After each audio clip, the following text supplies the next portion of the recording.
Hello and welcome to day 2 of the Bow-tiful Wreath sew along. So excited to have you here. Yesterday was so much fun. It has been so fun to see your fabric selections and your beautiful bows starting to pop up. So keep it coming because I am going to draw one post or share, one person who posts or shares by the end of the week to receive one of my masterclasses for free. So keep posting, keep sharing. Love to see all the different fabric selections and choices. And again, if you get sewing and you run into any questions or problems, don't hesitate to pop that into either the Facebook group or shoot me a DM or reply to any of the emails that are sent out about the sew along. Today, we are going to assemble our wreath. You see, I'm holding the pillow version here. It's just easier to manage. So I do want to remind you though, that this pattern is available for purchase now. I will put a link for it in the comments of this video, as well as making it a separate post if you want to come and grab this. It will be the full PDF version for the pillow, as well as a class on Friday for how I make my hidden zipper pillow back. That class will be recorded and uploaded into the place where you get the pattern for this. So if you can't make it Friday, that class will still be available to you. But this is such a fun version of this pattern and would make a great complement to your beautiful runner that you are making. So with all of that said, let's get going. We're going to build a wreath. Now we have the two halves of our bows assembled. We are going to build the rest of the bow section of our wreath. So to begin, we are going to start with our bow centerpiece here. So we are going to take our bow fabric and our wreath fabric here, and then we are going to take two background pieces and we are going to put them on the top and the bottom. Now, again, if you are using a directional fabric for your wreath, make sure that that is heading the correct direction here and that you are sewing your bow fabric to the top of your wreath fabric. So we're going to sew all of those together and we are going to end up with a piece that looks just like this. So you want to make sure that you are pressing your seams away from your background fabric. If it's super light like this, you could also press those seams open if you like. I do like pressing this wreath fabric seam up because when we go to attach it to our bow, this seam is facing down. So if you have pressed this one up towards the wreath fabric, those two seams will nest. It gives you just another place to kind of keep everything lined up and make sure things are pieced together and fitting the way you want them to. So that is our bow centerpiece here. And then we are going to add our two pieces of wreath on either side. So to do this, we are going to take one of our long wreath pieces, and then we are going to take one of our background fabric squares. Again, we're going to draw a diagonal line on the wrong side of this, place it on our background piece, sew on the drawn line, cut away, do all of that like we keep talking about. Now, I do want to mention here, you are making another right and left piece with this. So again, I will line up my two wreath pieces. I will put my two background squares on here and I will line up my diagonals so they are going opposite directions to make sure that I have right and left going here. And again, if your wreath fabric is directional, these background squares go on the bottom of your wreath piece. So again, opposite directions for your diagonals sewn. And then once those are sewn, you are going to add your longer background strip here to the bottom of both of those. And then you will end up with pieces that look just like this. So you'll notice that I have my angles going opposite directions. I have my background fabric at the bottom and my wreath fabric is heading the right direction.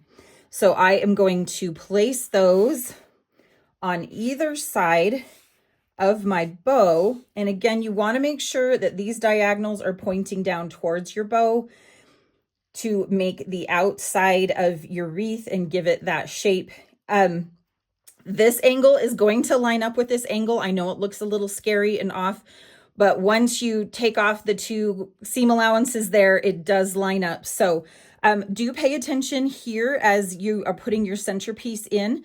Line up those seams to make sure that your bow is going across nicely and landing where you want it to.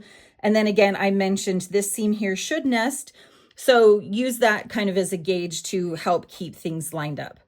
Once you have all of those sewn together, then your bottom bow piece is going to look just like that. So again, you have these angles coming in together. Now you'll notice I have just a tiny, tiny bit off on mine. I am not going to panic about that. I'm going to let it just live. Once it's quilted and everything, you're never even going to notice. In fact, you probably wouldn't have noticed if I hadn't pointed it out. So that is the bottom of our bow piece. And now we are going to make our middle section of our bow. We are going to grab one of our bigger background pieces here. Now I'm going to just point something out here. This is a tone on tone or a white on white background fabric, and it is really tricky to tell which is the front and which is the back of this fabric. So if you have done something similar, it's nice in that there's no directionality to it, but it does make it tricky to tell which is the back and the front. It's funny that that is the hardest part of this. But we are going to take, this is a 3.5 inch tall piece of our background fabric. It's 5.5 inches wide. And then we are going to take our 2 wreath pieces. Now, again, if you have directional wreath pieces here, flip them over, keep them going the right way, and then draw your diagonals opposite directions. That way you can make sure that you have them lined up. Now, if you are not sure which direction you want them to go, fold your square in half of your wreath fabric, then where your background or your wreath fabric is oriented correctly, place it on the corner that you want it. And then you can either really finger press that well. It's a little tricky with this small size of square, but you can finger press it and just use that crease as your sewing guide. Or once you have it in place, you can unfold that and then go ahead and mark that line just to make sure that those are heading the right direction. This is the last place that we have to worry too much about directionality, the last stitch and flip corners that involve directional fabric if you chose some for your wreath. So just make sure that you take that extra second to make sure those are going to land where you want, especially if your fabric has a very definite directionality to it. And that's something that might bother you if they ended up turned the wrong direction. So we are going to sew those on the tops of this piece, cut away, press them up, and then you will have a piece that looks just like this. And then, so you'll notice here, I'm going to just unfold these pressed corners, and you'll notice that they are pointing in towards each other, the directionality of them. So that's just to give you kind of a clue of how those will come together when you are positioning those. Once you have those sewn and pressed, then we are just going to take our 2 squares of our wreath fabric, and we are going to sew them on either side of our wreath centerpiece. Once those are sewn, our piece is going to look just like this one. So you can see I have all of those ready to go. I told you this section was going to be really fast and easy. So the next part is the top of our wreath. Again, pretty simple and straightforward. We have our long rectangle of wreath fabric. We have 2 background fabric squares. These are the larger squares that are 2.5 inches.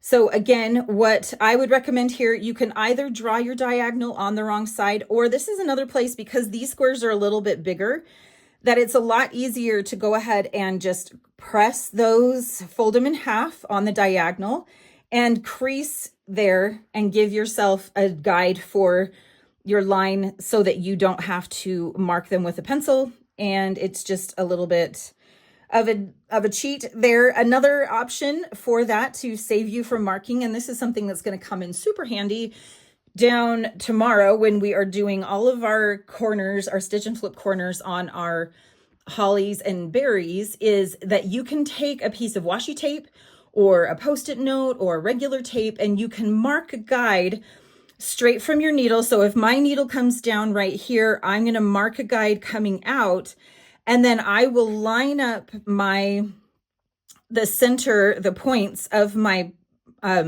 square here with my marked line on my sewing machine. And that way I don't have to mark anything. I can just use the guide on my machine. So that's another little tip if you want to skip the marking part. Like I said, tomorrow it will come in much more handy. Anyway, once you have both of those, again, you want to make sure that your angles are going opposite each other. We're going to sew these on the top two corners of our wreath fabric piece. That is going to look similar to this. We are going to cut away, press them up as we do. And then our snowballed wreath top is going to look just like that. So then we have our top, our middle, and our bow. And we are just going to sew those three pieces together and our wreath is ready to go. Then we are going to tackle our holly and berries next.